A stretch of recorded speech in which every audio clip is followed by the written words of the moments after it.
You may have played poker, but playing poker in Texas is a different animal. This is the Texas Poker Podcast with Tyler and Clint. Hello, this is the Texas Poker Podcast. I'm Tyler. This is Clint. What's up, y'all? And we are back with episode 45. Episode 45 in the book. So, what have you been up to in the poker streets? Well, as you guys probably can tell from the time this is released, we're running a little bit late this week because I had some work conflict kind of got me hung up, which made us, we'll probably end up being about 12 hours late. Not sure how many people are waiting at 7 a.m. for the release on Thursday, but it's tons. Freaking tons. I mean, it could be a riot, actually. We might need to contact the government. Yeah, I thought about putting something on our Instagram to let everyone know, but got away from me. Yeah, it's gonna be rough out there. These people. Well, I mean, I will say there are podcasts that I do really depend on the day. Like, you know that 500 to Midnight? If anybody's a big Vegas fan, that's a really good Vegas podcast. And it comes out Sunday. It's in between those two 18-hour shifts I do. And I kind of look forward to getting up, putting in an earbud and hearing it. And every now and then when they're off their deal, I will say, it is kind of annoying. I mean, life happens, but you do kind of get to look forward to some of these. Yep, so everyone who's looking forward to it are bad. But last time you guys heard, we were actually going to the Texas Card House tournament, right? Right, the Texas Card House over there in Spring. And actually we had somebody from work who ended up being interested, hearing me and you talk about poker so much and getting interested in, and actually went and played with us, and it was his first time, so that was really good. Oh, that was his second time. Second, yeah. So which was pretty crazy. It really goes to show the variance in tournaments, because me and you, how'd you do on your on that tournament? So when we showed up, what level was it about? I don't know. It was about an hour in, I think. I don't know. I felt pretty short stacked, and I added on immediately when I sat down at the table. And, I mean, I'll tell you a story at the table, but I did not do that great. I'll have a story after you tell me how you did, because what happens to you happens before the story I was going to tell. So okay. So I sit down at the table, and this is a very fun, this Texas Card House tournament, if you are looking for just a good time, not a lot of super advanced play or anything like that, and pretty cheap for a good amount of chips. This is a really good tournament. But we get there an hour late. So we get there, and it's not short stacked per se. It's probably about 25 blinds or something. Nothing crazy. I get pocket queens my second hand in. Second or third hand in. And the players are just kind of going wild and everything. So it goes... it goes a raise, a re-raise, an all-in. Another guy, or I don't know if it was all-in. It was gigantic re-raise. The guy to my left, not his turn to act, goes and does a re-raise on top of it. And they're like, it's not my turn. And I was like, so I just go ahead and shove all in. I'm like, I'm not folding pocket queens in a cheap free roll tournament. It's just not happening. So I get it all in against three people. I mean, you got to think I am just someone's got to have kings or aces or ace king. I'm going to get against pocket tens, ace queen, and I forget. I think the other guy had two unders. I don't even know what he had. And sure enough, the only guy who has me covered has pocket tens and flops a set of tens. So 2 to 3 hands into there, I'm screaming out to you and the other guy, and that I'm rebuying. So I was like, that's about how my tournament went. Yeah, because I remember that hand happened so quick because you sat down right away, and I was still wandering around looking for my table and seat and everything. And before I even sat down and got my starting stack, you were rebuying. Yeah, that's about right. Yeah. And from there, I actually built up a pretty good stack, came back from break, and there was this guy who was just going kind of crazy. There were many times going betting, getting called down with nothing and all that. And we get into kind of an interesting hand. I flop top pair, and I call him all the way down, but it was a all spade board, and he flopped a flush. So it was one of those things where I thought he could like have the single ace of spades. I honestly thought he could have anything. So ended up making that call all the way down, and that's where I got crushed in the tournament. Okay, well, before we get into cash, I'll tell you what happened to me at the tournament. So I'm playing at the tournament, and everything's going, mediocre. Just not really getting that much going, not really getting that many cards. And then that guy ended up at your table at cash. But so I had a player to my left, like pretty far. I was in the 9 seat, and he was like in the 2 seat, so it was pretty far away from me. But so everything's going fine. He's under the gun, and he tries to raise, but it was like 1,200, and he put out like 1,400 or 1,500. Mm-hmm. And then he could not figure out, so the deal's like, no, you have to make it double the big blind at least. And he was getting all upset, like, why do I have to make it double the big blind? And they're like, because you have to make it double the bet. It's like, I don't understand. I don't get it. And I'm sitting here with just like less than 10 blinds. Like, you're killing me here. And he's like, why? I don't get it. You still have to, like, you can't bet that much. You still have to double the big blind. I need the floor. I don't understand this. What's going on? All this stuff. I'm like, is this guy serious? Like, at that point, I really just wanted to just surrender my chips and walk away. So, I was very, very much done. I already knew I was not rebuying on this tournament or anything like that. So we go through this whole charade, and then he finally figures out that you have to double the big blind. Takes 8 minutes. Which I think I've seen that guy there, but I have not played at Texas Card House that many times. But I think I've seen that guy. Like, it's one thing. Well, even if you're a new player, and the dealer says something, you don't need to call the floor. You just need to do what the dealer says. You don't have the knowledge to argue the dealer who does this as a full-time job. And if you do know, then these concepts are ridiculously easy. This guy, we're not picking on new players on this, because I think this guy's going to come into a little bit later. But this is just someone who seems to be wanting to be argumentative, it seems like. Seems like it. And then, so that hand happens. I'm just like, whatever. So now I'm down to even less blinds, because the blinds have now raised. And then another hand happens where it's like a 4-way all in. That guy goes all in. And the dealer's trying to make all the side pots correct. So I normally watch him do it because I've dealt before. Not saying I'm awesome, but I at least know kind of what's going on. Right, I've dealt for a few years, just in like charity tournaments and stuff. Right. So I'm just watching just to make sure everything goes in the right spot, But you know what doesn't help? Whenever you're sitting there making sure all the pots are right, and someone's yelling to you to make sure you get it right, do it right, don't mess this up. Like, why?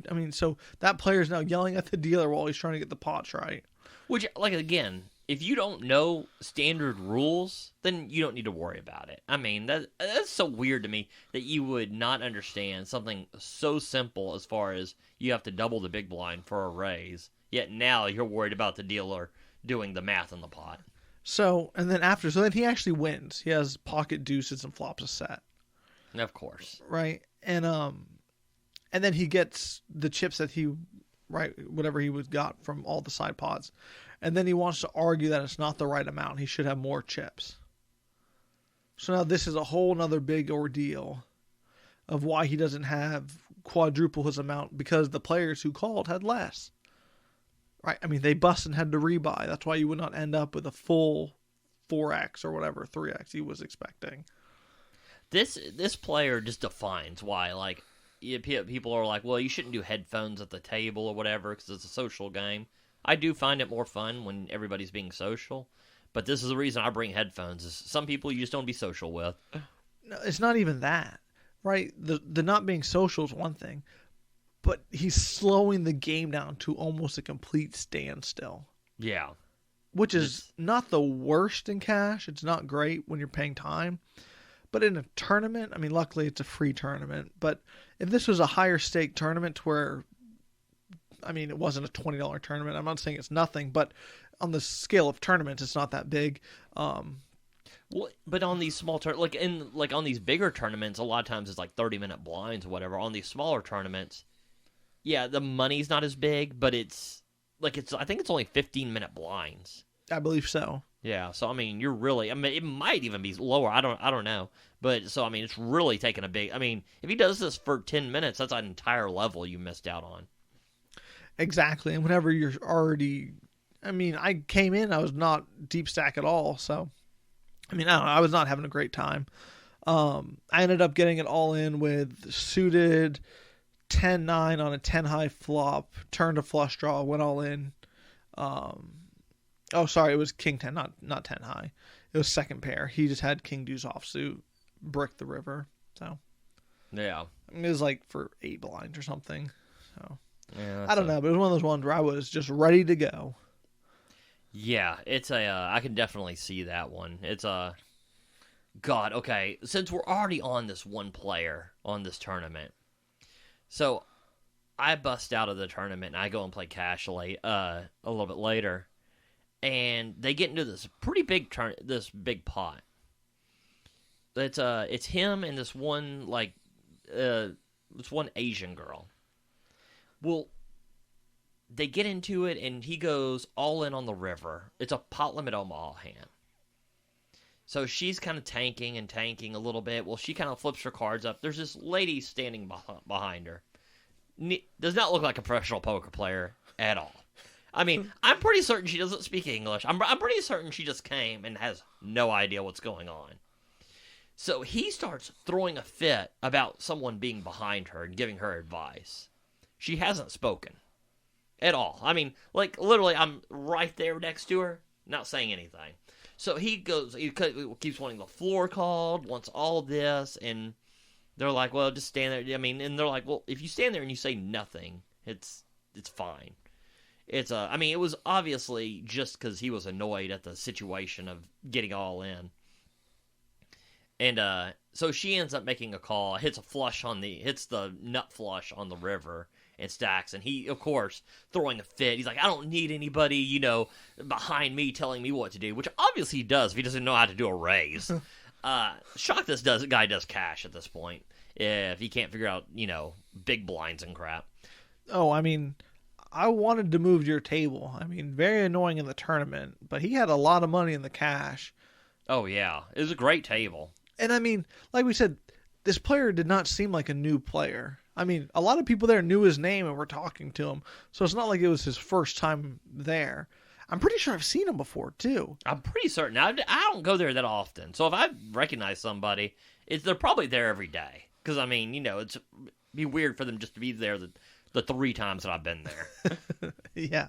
So, I mean, it's not like we're, like you said earlier, not picking on a new player, just picking on, I guess, what would you call it, just like, An ass? Yeah, I guess. Yeah. I mean, I don't know if we want to say we're just picking on ass, but I mean, yeah, I mean, maybe like I don't know, maybe a miserable rag. I don't know. But yeah, But talk about making the tournament just no fun at all. I mean, Yeah. just killing the vibe at the table. Oh, but no, like, the story doesn't end here with this guy. So, this girl ends up moving, and I end up, like, I don't know, they're doing a lot of shuffling of the tables there. That's a whole different thing. So I end up right next to this girl again, and we're kind of talking or whatever. And then the guy next to me is a really cool guy, just kind of having a good time, and he's hitting a lot of hands, and we're just kind of having a good time. It's she gets in another big pot. Well, they expose their hands, they table their hands, and she says something to the dealer, and the guy starts telling her she can't talk and all this, and she gets very upset. He gets knocked out. She gets very upset. I mean, she's like, I thought I could talk and all that. Well, everybody's like, people are assholes, don't worry about it and everything. So this goes about 10 minutes, and the guy's like, I was gonna sit over there, and he's like, no. She's like, were you gonna sit? And he's like, no, only assholes sit in that chair. Well, guess who shows up and sits in that chair? the ass from the other table ends up following us to that table and sits right there to her left. I was like, this is too perfect. This guy to my right, he's on fire. Wow. I mean, I guess I was already gone when that happened, right? I think so. I don't know. Yeah, I know I I guess- was at that table when you were still there, but I don't know if you were gone when that guy got there or not. Yeah, and like you said, there was just a ton of shuffling. But here's something I need someone to explain to me, which I can't wrap my head around it. So maybe you could explain it to me, but I can't understand it right now, at least. Or anyone could explain it to me, would be great. Shoot me a message on Instagram on the Technical Podcast. But so I go to play cash, right? Uh-huh. They have a must move table which is full. Okay. I'm next on the list. They call me. They say, "Hey, you're up next. You're going to take this guy's seat." I said, "Okay, we're going to move him to this table." Okay, fine. So I'm standing there behind him. Then the guy doesn't want to get up until after the button, which is like 3 or 4 hands later.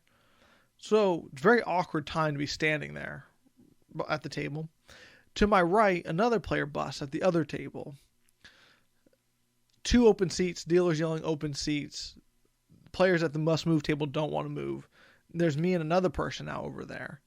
I asked the guy, I said, can I just go sit at the other table where there's 2 open seats if these guys want to play here? Like, no, you have to start off at the must move table. We're going to take them and move them over there. And what I think was happening is they were moving all the deep stacks to different tables. That's what one of the other players was saying, because everyone he lost to, they moved.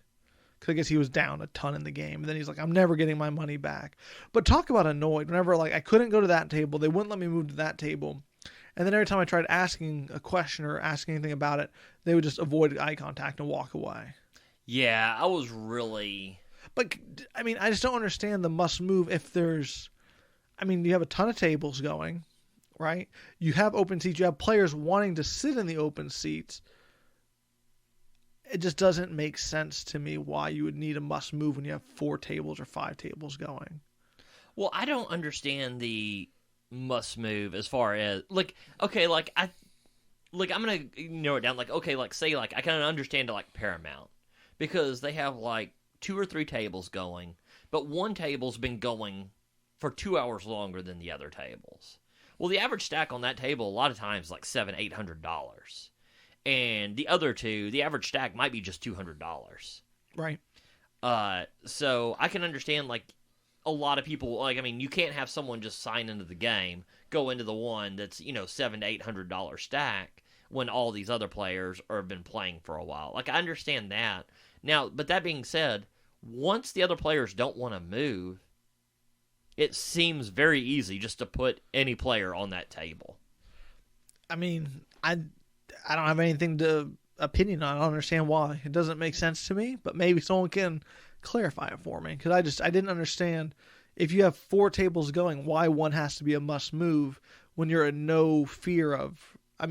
all the tables are full except for these 2 open seats. Well, and as much as they're shuffling, because me and you, when I go, with you... or, some other friends who play poker or whatever, a lot of times, it's to play poker and just to chill and relax and spend time, chilling. Well, you can only do that if you're at the same table. So, someone busts out on your table, and your table was by far shittier than my table, too.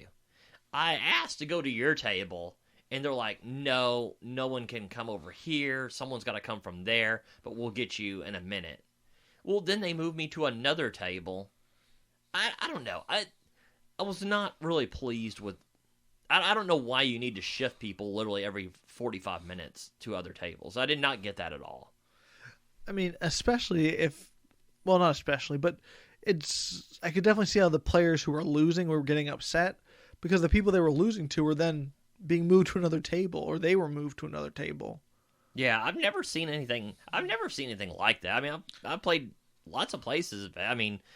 Vegas, Louisiana, everywhere. I've never seen where you just have to shift people to that degree. I understand you've got to even the tables out, and you can't have one table with 9 players while this table goes down to 6. And I understand that. That's completely understandable. But this was over and above beyond that. Well, and you have full tables with a list. Yeah.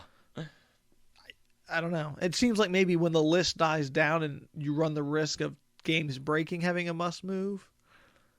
Yeah, I mean, I do understand like having the main game and all that, but it's yeah, there were a lot of things that I just did not really. I was just not really getting there, and I mean, I like Texas Card House a lot. Big fan of how they do things. I think it's a nice establishment and all that. But however they were shuffling the tables, I was not a big fan of. I mean, I still stand by that the Texas Card House in Austin does it the best that I've seen.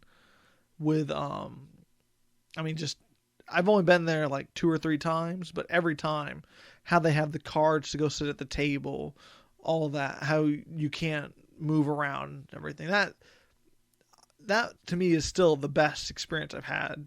Oh, the Lodge is the same way. Right. Lodge is, to me, by far I've never been to Texas Card House Austin, and I don't think you've ever been to the Lodge. True. So but I mean, it sounds like a lot of similarities, and I'm very, very happy with how they run things over there when I've been there. It's been a while since I've been there, but it's, again, there's a lot of little things. The only thing I didn't really care for is at the Lodge, I don't know if this has changed, but the drinks and snacks, they're just in a machine. And I kind of like having, the service of like, a Diet Coke on ice and having somebody be able to get it and, stuff like that, and like actual food available. Yeah, I mean, talk about a place I need to go to, but yeah, I mean, it's one of the meccas of poker, and I haven't even swung by. We really have to do an Austin trip, and well, I've never been to Texas Card House Austin. Go there, go to the Lodge, and I think there's another pretty big one over there too. I don't remember what it is. And that were like the Shuffle. Maybe Shuffle 512. Shuffle 512 is or there. 52, I guess. One of those, yeah. Shuffle something. But what's interesting about the Austin one, Texas Card House Austin, is it's a 1-2 game. It's like their bread and butter game. Yeah, at the Lodge, like they have the 1-3 match the stack, and then 1-2 regular game, which I guess. I mean, I will say, like at first, I thought that was weird that it was different. But then I sat down over there, and they play so differently and have such different stack size that I kind of understand it now. Well, I mean, if you want to hear the 1-2 game is, I got over $1,000 in pre-flop with Ace King versus Pocket Tens. Oh my God! Thank God the Ace came. No kidding. Yeah, I definitely need to go take a gander over there. You know what you don't want to hear whenever you go all in for over 1,000 with Ace King? That someone else folded Ace King. Oh God, did somebody say that? Yeah. He's like, is Ace King a call there? I was like, you're really going to hate what I did with it. It's, but yeah, it was well, okay, like we went into some of the Texas Card House stuff. How'd you end up doing on that session? Oh, they're going to see the tournament. I was like, busting out for break. But the tournament, or the cash, I ended up playing cash for a bit. I had a river bluff that went sideways where I tried to bluff a guy, which I already know him, play with him a bunch. I know he's going to call light. Always calls. That's how you get value from. I mean, it's a player you want to just value bet. For some reason, I thought I'd try check raise bluffing him on the river. And then I also didn't even bet the right size. I bet way too small. He just snap called. Just like second pair. It's great. So that was a bummer. And then the hand of note was I was in the big blind in a PLO hand. I had pocket sevens, but I had like 7-5-3 or something, some junk hand. But I got to see the flop for free, which was nice. The top board, it was a double board bump. That's why I got to see it for free. That's right. Okay. The top board was 7-8-8, and the other board I had a gut shot to a 6. One of the guys bets, gets called. I pot it. He repots it. I'm already pretty short stacked, so it's more than half my stack on the original pot. I call. He flopped quads. Board runs out. I brick the 6. He shows quads. I'm about to muck. I show my sevens to show how unlucky I am. The dealer then says, "Oh, I see a set on the top board." And I was like, "No, it's a boat." And he's like, "That's the bottom board." I was like, "Huh?" I was looking for the 6. I didn't even realize I rivered a 7. Oh, God. Talk about looking like a chump, too. I mean, I don't even know that I have a set. I mean, oh, yeah. I'm just already so distraught over the quads to my boat. It's amazing how when you're looking for something, even as an experienced poker player, that you kind of zone everything else out. Because that's what happened to me on the Deuce, on the whatchamacallit, on that one at Legends where I misread my hand with a straight flush. I was looking. I was like, board don't pair, board don't pair, board don't pair. And then saw that. And, once it gets set in your mind, you shouldn't. But, man, sometimes you just completely overlook the obvious. Right. So, that hand was, it was nice to get half the money back. Or, I played a few more hands. I had one where I had the nuts on one board and a set on the other. He boated on one and then flushed out on the other. Oh, God. To scoop, yeah, that for a gigantic pot. These double board bomb pots, you want to talk about bomb is just the perfect term for this. Yeah, he called once he hit, I think he had trips or something. I don't remember what he had. I remember thinking it was a pretty light call, and so did he, but the river bet was so small versus the pot. He just called, because I went all in on the turn, but it was so small because I'd already potted the flop with the nuts. Okay. He just called and then just hit a horrid gut shot. Or not a gut shot, flush. He hit what was it?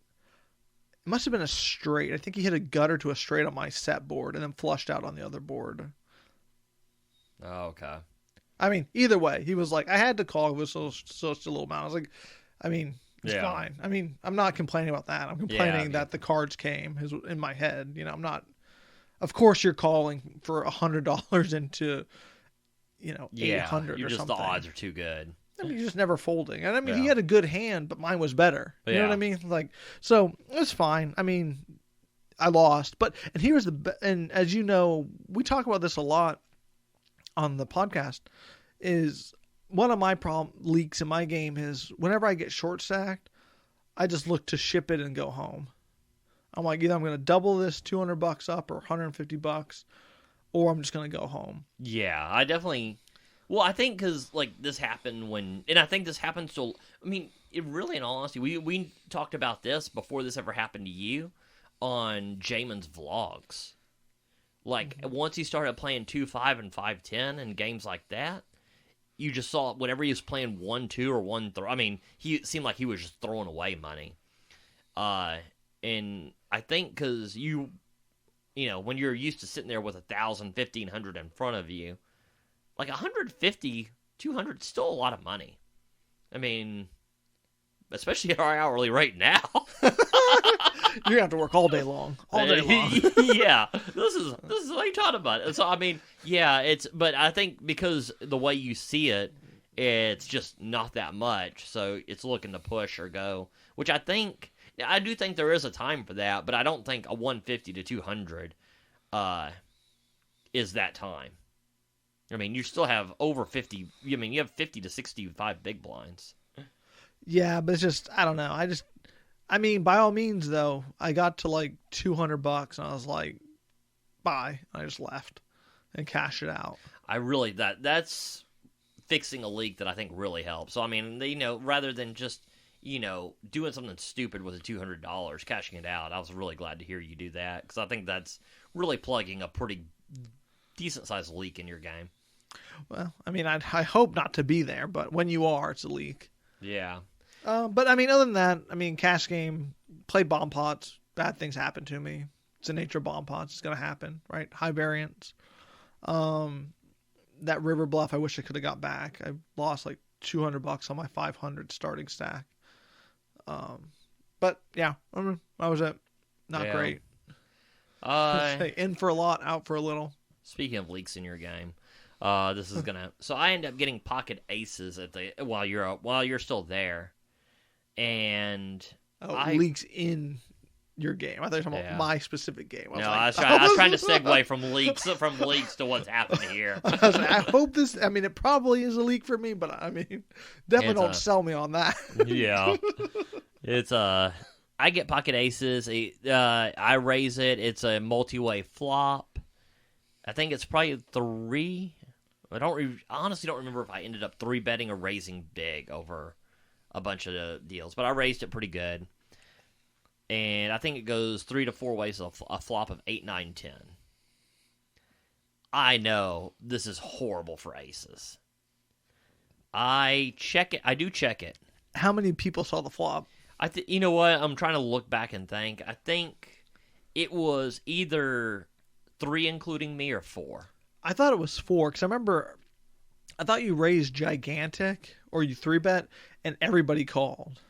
That sounds like something that would happen here. Say, because that's what I remember you telling me, and I'm pretty sure this is the hand. So it's a. So I end up checking, which I think is a good move on this board. And it goes around, and the last position bets. I think I have to call here. This could be Jack 10 suited. It could be, well, not much other. Everything else actually has to be beat here. 7, 8. 8, 9, 2. Yeah, could be 7, 8. I mean, I think this would be a stretch for 7, 8, but could be. I'm definitely betting 7, 8 there if I have 7, 8. Okay. Well, then I call. Oh, I do make the call with the aces. The other 1 or 2 fold. It turns like a nothing card. I check. He bets again, and I think this is where I have to let it go. Oh, you text me this hand, but this was a gigantic bet, right? Wasn't that the thing? This was a pretty big bet, yes. Yeah. I end up making the call. Yeah, I mean, well, here's the thing is, should you really just fold aces on this flop? That's what I was thinking. With aces, what's the plan? Check fold. Yeah, I mean, because here's the thing is, like, let's say, okay, 8, 9, 10, 8, 9 has you beat, 9, 10 has you beat, 8, 10 has you beat, Queen, Jack has you beat. I mean, if you're betting, if you're calling this on Jack 10, then, I mean, that is very slim. It is one hand out of, like, 7 that we mentioned, maybe 6. But and then your odds against it, not great. I mean, yeah. You're what, like you're probably like 50-50, actually. When you start looking at all the open-ended, any Jack would make 2 pair, any 10 would make trips. This actually should probably just be a check. Should it just be a check fold? Here's the thing. I think whenever it's so multi-way, I don't know. It seems so weak to be on here telling people to check fold aces. But, I mean, if it's heads up, I'm never folding right there like that. I mean, if you are calling the flop bet, I guess you're praying it goes check on the turn. Yeah, I mean, talk about a good time for a poker coach or, a real expert to break this one down, because that is kind of a tough spot. I mean, because almost everything that's calling or everything that's betting has aces beat, right? Or the equity is very close. Right. Or let's say even your best scenario might be King 10, Queen 10, maybe. I don't know. I mean, but here's the thing is, let's say you're looking at Jack 10 and top pair with gutter, or top pair open-ended, or Queen 10, top pair gutter. I mean, you definitely should not be stacking off with aces here, which I did. But spoiler. Yeah. Yeah, spoiler alert. I did. But really, if you're just going the turn bet, if you're not going to call the turn bet, because if I bet Jack 10 here, I'm firing that turn 100% of the time. And if that's one of the very few hands that you're hoping for, Queen 10, I might have a little too much showdown value. I guess I might check that the turn, but. So what happened? Go ahead. Oh, he bets turn, and then on the river, it's one of those where I kind of got I kind of let myself get really bad stacked pot ratio and just ended up calling it because it ended up being like 180 to win like 6. And I mean, I'm like, well, maybe Jack 10 and maybe turned in top pair to a bluff or something. It was a competent player. So I was like, he could have a bluff here maybe. And what did he have? Price, what did he have? I remember it had me beat. I think he flopped 2 pair or something. Yeah, I thought you said 9-10, but yeah, that sounds right. So really played aces in a really crappy way there. And then this same player I get into a hand with, I raise it up with King Jack. It goes ridiculously multi-way. It's a queen high flop. I check it, and I'm just going to check give up on this flop. It does check around, and I turn a 10. I just go ahead and check it. And it goes around, and that same player bets. Well, now I'm open-ended. I'm not folding here. I call. The river makes a backdoor flush draw.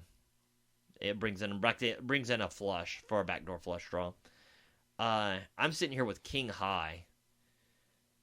It doesn't seem like he's that strong. I end up betting like 150 into a pot of like maybe 170. And he tanks for a long time and then ends up making a call. And he shows queen with kind of a crappy kicker, which is probably a good call because my line is kind of just all over the place on this hand. So tough multi-way, right, to keep a good line like that? It really is. I don't know. I mean, I guess I'm just representing the backdoor flush draw and maybe pocket 10s. It's a good way to get looked up. Yeah, I mean, it was one of those where it's just king high. And, I mean, he had the perfect hand where it was a hand where it kind of put him in a tough spot. But, like I say, with a line that made no sense, I probably should just check give up on that river. Yeah, I mean, I always appreciate the heart, though, of going for it on the river when you only have king high. Yeah, I mean, if I check raise the turn, I probably take it down. Yeah.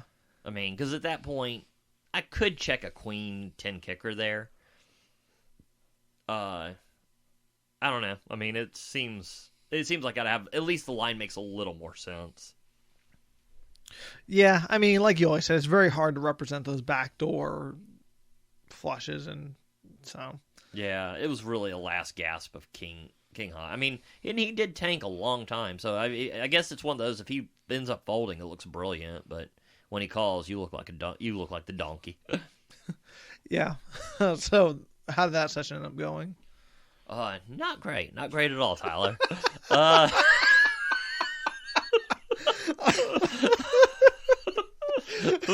When my only 2 hands are getting aces cracked and pulling off a shitty bluff that didn't work, guess what that adds up to? Not a great session. Okay. So yeah, it was. Let me see. I can give you something more exact. I got it recorded. You didn't turn it around. Huh? I was negative 550 for that session. Yeah. So it was. I think a combination of not playing the best and kind of running bad. It was. And then your phone was dead, and I know how that can be affected. I mean, especially when your card dead and people are being annoying at the table. Sometimes having a phone that's dead is, I don't know, it can be just so detrimental. Yeah, it was. I was kind of annoyed with that. It's Yeah, it was not the best session, just period, for me. It was one of those that just a lot of things did not really go right. But yeah, overall, it was... I mean, I enjoyed the Texas Card House. It was just one of those where it was not going great. Right. So, yeah, it doesn't matter where you are. If it's not going great, you're not going to have a good time. Like, probably do one more. Yep. Yeah, so you probably can finish out your session. Or your next one. Okay. There's a little kind of a home game 1-1 I go to. I did the Texas Card House last Tuesday. I did the 1-1 game, And just the exact opposite of Texas Card House. I mean, did not really record a ton of hands, but it was one of those where I was just kind of hitting everything. It was a 1-1, so that kind of sucks to be hitting it at that. But ended up going in for 100, out for 510. I mean, I was just flopping boats, flopping top. Yeah, it's one of those where I just didn't miss the entire session. God, man, I know you're not supposed to think like this.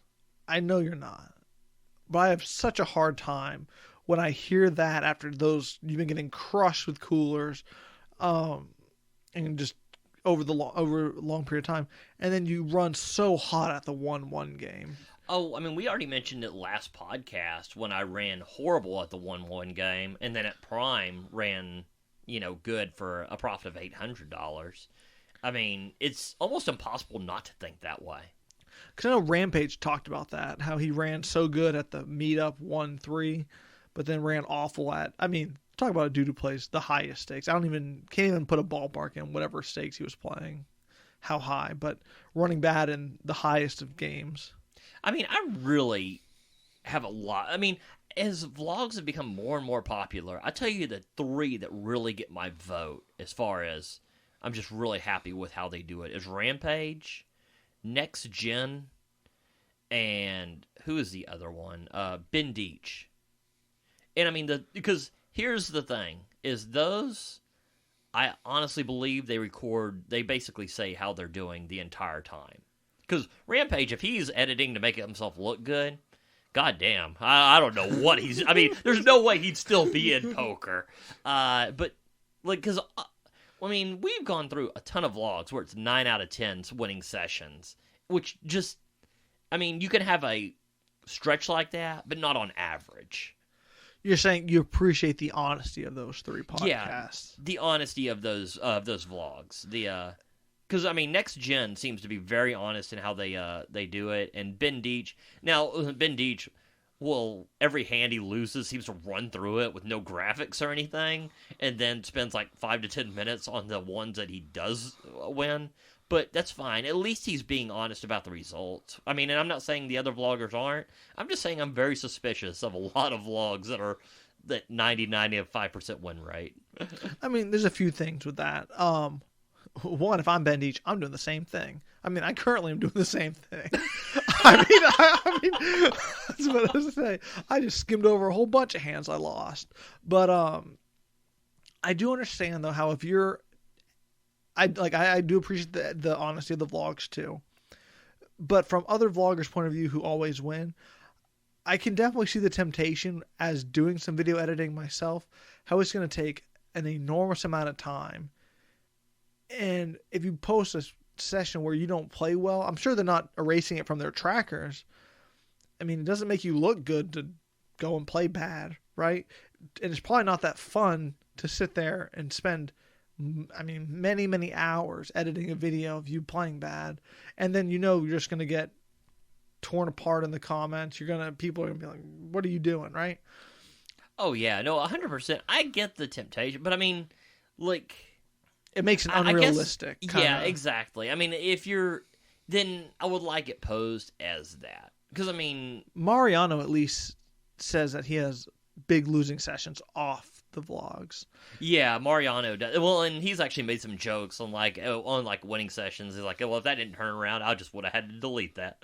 I appreciate the honesty on there. But yeah, I don't know. If it's going to be biographical and kind of journalistic, then I kind of want the entire story. I don't want just the peaks of the story. Because towards the beginning of the vlogs, you saw a ton of losing sessions. It seems like are kind of downswings. Andrew Nemi had a god-awful one. Johnny Vibes, I think, was almost in tears on his vlog at one point. Now, you never see that. Here's a question for you, though. Are they claiming they're showing... I could definitely see just showing the highlights. They're not claiming that they're showing all the sessions. They're just... That's fair. We talk about every session that we play. They just say, I vlogged this session at this place. They're not claiming that they're showing you every session because they're claiming they're not. Yeah, well, that's fair. I mean, like Jamin will say that like he doesn't vlog. Well, I think they all say they don't vlog every session because it just takes a lot into it. Mariano and all of them. I don't know. I mean, I guess that's fair if they're not making that claim 100%. But I don't know. As a viewer, I enjoy the realism of, at least you don't have to do every session, but I enjoy the mix, like the realism of both the winning and the losing. And I mean, here's the other thing. I mean, I'm sure they get sucked out on horribly. You can show us sessions that you get sucked out on horribly. I mean, we know what most people who are watching a poker vlog on YouTube on their spare time, they know that if you get the money in good and you get sucked out on, I mean, you're just going to lose. I mean, oh, yeah. Sometimes you lose. Like Jonathan Little says all the time. I mean, you can get all the money in good, and if you lose, it's fine. You know? No, trust me. Me and you are learning that the hard way.